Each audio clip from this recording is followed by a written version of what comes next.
Olá, essa é uma aula gravada, uma aula de história gravada para todos os alunos do sexto ano, aliás, do nono ano, tanto os que assistiram a aula online como os que não assistiram a aula online, principalmente os que não assistiram. Então, o conteúdo a ser trabalhado é na página 302, Revoltas Populares no Início da República. Quando isso ocorreu?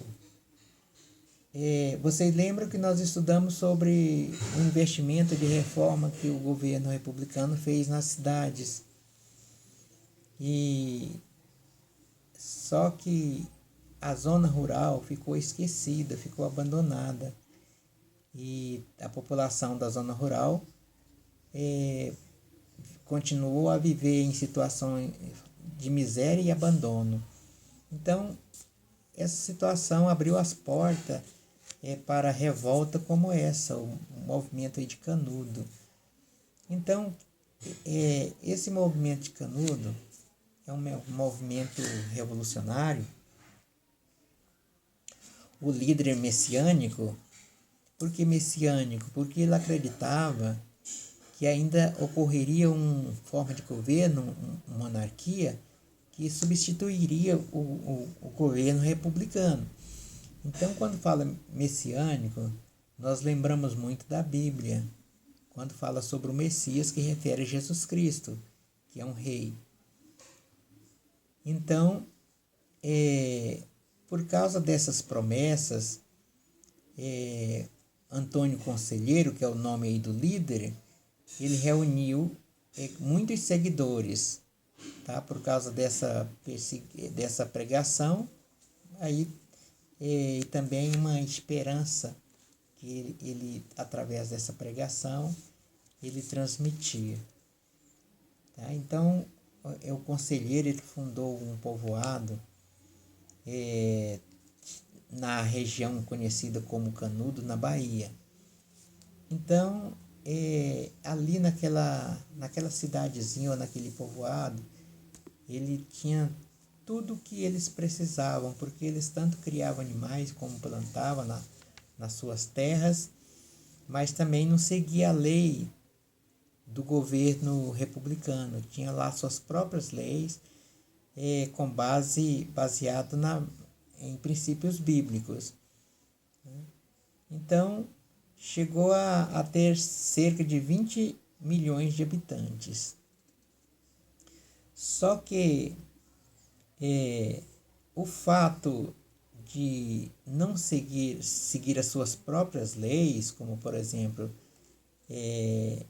as leis com base bíblica, e não atender, não seguir as leis federais do governo republicano, e também a pregação de um novo governo, que é o messiânico, isso desagradou muito o governo federal.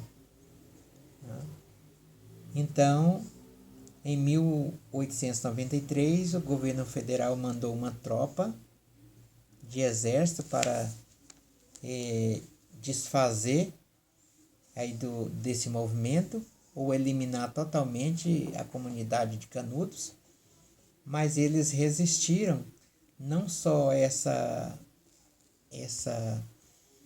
ataque, mas como outros 3 ataques do governo federal.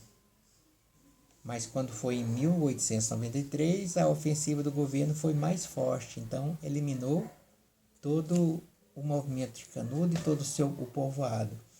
Então foi uma guerra que realmente tirou milhares de vidas. Então vocês podem tem filme, né, da Guerra dos Canudos, assistam. Tá? Também outro movimento que surgiu foi do Contestado. O que acontece? O Contestado é o nome de uma região que dividia Santa Catarina e o Paraná. Então, Guerra do Contestado, porque ocorreu nessa região. Então, havia o líder religioso, o monge José Maria, e esse monge ele ele era curandeiro e conselheiro do povo. Então, com essas práticas e também promessa que ele também acreditava, era um movimento messiânico, que acreditava no Messias, fazia parte da pregação, ele conseguiu atrair uma grande comunidade.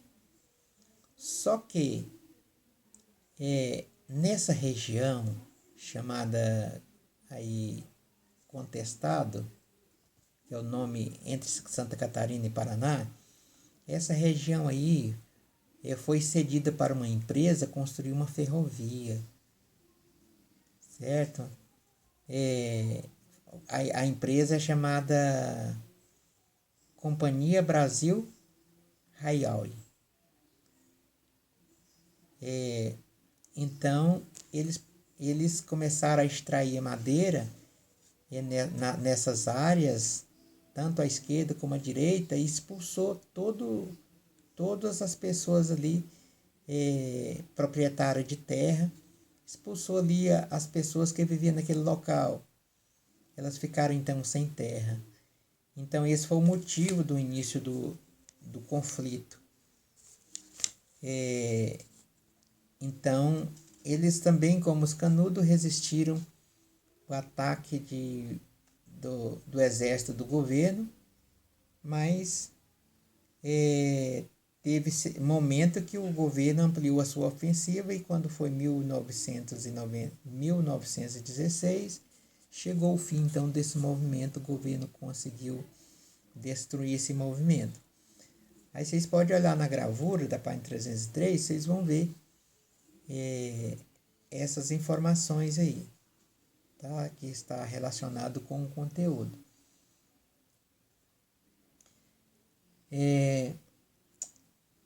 Então,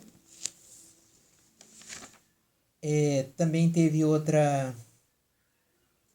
revolta, que é a revolta da Chibata. O que acontece? Assim como o governo republicano modernizou a cidade, ele também queria modernizar a frota de navios com tecnologia mais avançada, mas não olhou para os trabalhadores, assim como eles não olharam para os trabalhadores rurais, que abriu as portas para o movimento de Canudos e do Contestado. Então, quem eram esses trabalhadores? Eram trabalhadores que continuavam sob o regime antigo. Eram marinheiros, a maioria era escravo, e que não houve modernidade para eles, porque apesar deles terem sido libertados da escravidão, eles continuavam recebendo o mesmo tipo de tratamento de escravo. Qualquer deslize ou qualquer indisciplina, por mais simples que fosse, eles eram castigados com a chibatada. Então, além disso, tinha um preconceito, porque a maioria dos marinheiros era escravo. Então, qual foi o início então dessa revolta? Em 2010, um marinheiro foi castigado com 250 chibatadas. Então, ocorreu então um clima de insatisfação de toda aquela classe de marinheiro. E eles então ocuparam os navios, apontaram canhões para o Rio de Janeiro, e eles ameaçaram então atirar caso o governo não concordasse com as suas reivindicações. Quais eram as reivindicações? Fim da punição por chibata, maior salário e melhor condições de trabalho. Então, amedrontado, conforme vocês podem ver aí na gravura, certo? Os marinheiros com os canhões. Então, ele estava de forma poderosa, bem armado. O governo cedeu, certo? E negociou com os marinheiros, e chegou o fim aí da revolta das chibatas. eu elaborei aqui algumas questões para você estar fazendo e mandando essas questões aí pelo WhatsApp, para a gente saber que você realmente assistiu essa aula, porque ela é muito importante, você tem que assistir ela, porque você tem que fazer as atividades. Então a questão o que tem em comum? O que tem em comum entre o movimento de Canudos e a Guerra do Contestado? Tá? O que tem em comum entre... Você vai comparar os dois textos e mandar a resposta. O que tem em comum entre esses dois episódios? Contestado e a Guerra do Canudo. Certo? A gente vai ficar aguardando a sua resposta, beleza? Pelo WhatsApp. Então, o que ficou para casa? Ficou para casa as atividades da página 305, 306 e 307, tá? É o último conteúdo que nós acabamos de fechar o capítulo, ok? Aí depois, nas próximas aulas, a gente vai para o capítulo 2, tá? Então, tchau para você e até amanhã.